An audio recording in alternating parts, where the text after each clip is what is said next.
नाशिक धर्मांतर प्रकरणातील आरोपी निदा खाननं लपण्यासाठी MIMचे नगरसेवक मतीन पटेल यांच्या घराचा आसरा घेतला। त्या घराबरोबरच मतीन पटेल यांचं राहतं घर आणि वापरात असलेलं कार्यालय छत्रपती संभाजीनगर महापालिकेनं जमीनदोस्त केलं। महापालिकेच्या कारवाईवरून आता संभाजीनगरमध्ये वेगळंच राजकारण सुरू झालंय। पाहूया आमचे प्रतिनिधी कृष्णा केंडे आणि रवी मुंडे यांचा हा स्पेशल रिपोर्ट।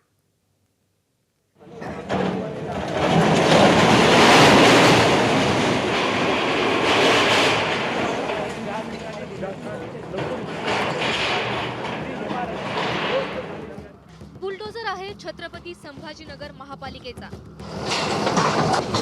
काय पाहिजे?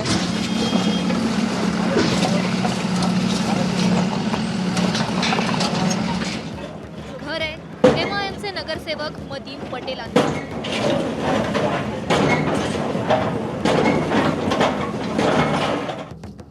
कारवाई करण्यात आली आहे कारण मतीन पटेल यांनी याच घरात नाशिक धर्मांतर प्रकरणातील आरोपी निदा खानला लपवलं होतं।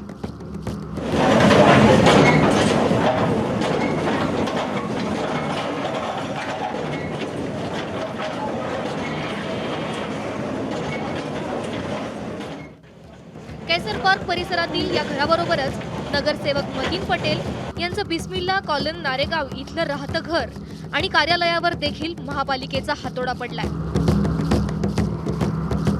महापालिकेच्या या कारवाईचा निषेध करण्यासाठी नगरसेवक मतीन पटेलचे कुटुंबीय हातात हार आणि फुलं घेऊन उभे होते।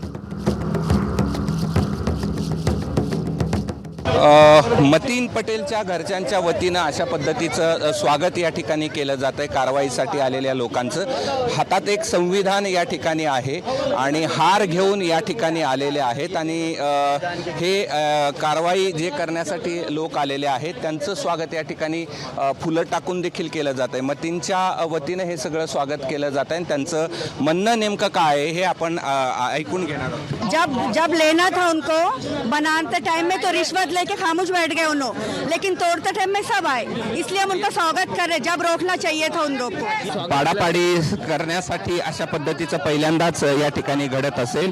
एक चिमुकलीच्या हातानं त्यांचं स्वागत या ठिकाणी केलं जातं आहे। फुलं देखील टाकले जात आहेत आणि महापालिकेच्या अधिकाऱ्यांचं या ठिकाणी स्वागत केलं जात आहे। छत्रपती संभाजीनगर महापालिकेनं बुलडोजर JCB चालवण्याआधी मतीन पटेल यांनी उच्च न्यायालयात धाव घेतली होती। मात्र न्यायालयानं कारवाईला स्थगिती दिली नाही आणि महापालिकेसाठी कारवाईचा मार्ग मोकळा झाला। त्यांनी माननीय उच्च न्यायालयामध्ये धाव घेतली आणि त्या प्रकरणाला पूर्ण स्टे द्यावा अशा पद्धतीची मागणी केली आणि 15 दिवसाचा वेळ वाढवून द्यावा अशी मागणी केलेली होती। माननीय उच्च न्यायालयाने ती कुठलीही मागणी मान्य न करता त्यांचा जो स्टे ऑर्डर आहे तो स्टे ऑर्डर त्यांनी नाकारलेला होता आणि स्टे ऑर्डर नाकारल्यामुळे आज आमची जी अंतिम मुदत दिलेली होती नोटीसची त्यानुसार आज आम्ही ते कारवाई पोलीस या कारवाईमध्ये महानगरपालिकेचे 150 अधिकारी कर्मचारी उपस्थित होते।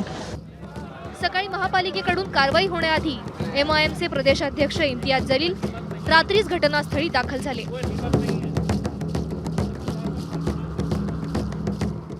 मतीन का अगर घर गिरेगा तो मैं आपको जबान देकर जा रहा हूँ, पूरा हिंदुस्तान देखेगा कि जिस गिरे हुए घर को इन्होंने हुकूमत ने गिराई थी, हम कितना आलीशान घर जो है वो हम बनाकर देंगे। पूरा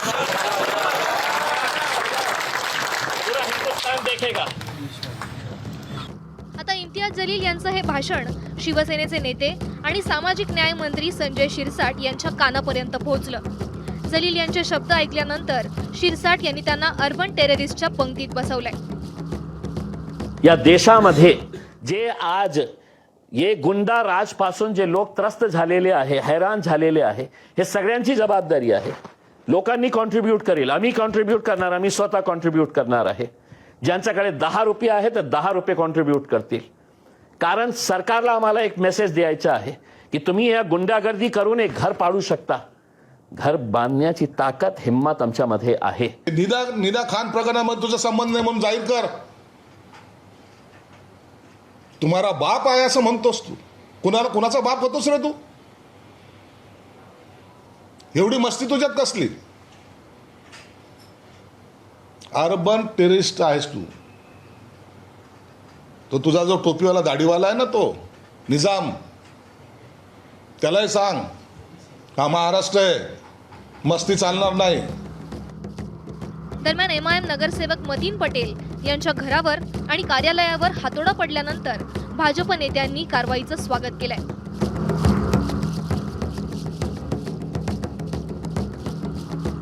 देवाभाऊचं सरकार आहे आणि देवाभाऊचं बुलडोजर, तुम्ही महाराष्ट्रात अगर जिहाद करत असाल तर देवाभाऊचं बुलडोजर चालणारच. ज्या पद्धतीने निदा खानच्या संदर्भात सातत्याने तिची बाजू घेण्याचं काम, म्हणजे जिहादच्या बाजू घेण्याचं काम हाच इम्तियाज जलील करत होता. कोणीही जर देशद्रोही ॲक्टिव्हिटीला सपोर्ट करत असेल तर तो कितीही मोठा माणूस असो त्याला सपोर्ट केला जाणार नाही.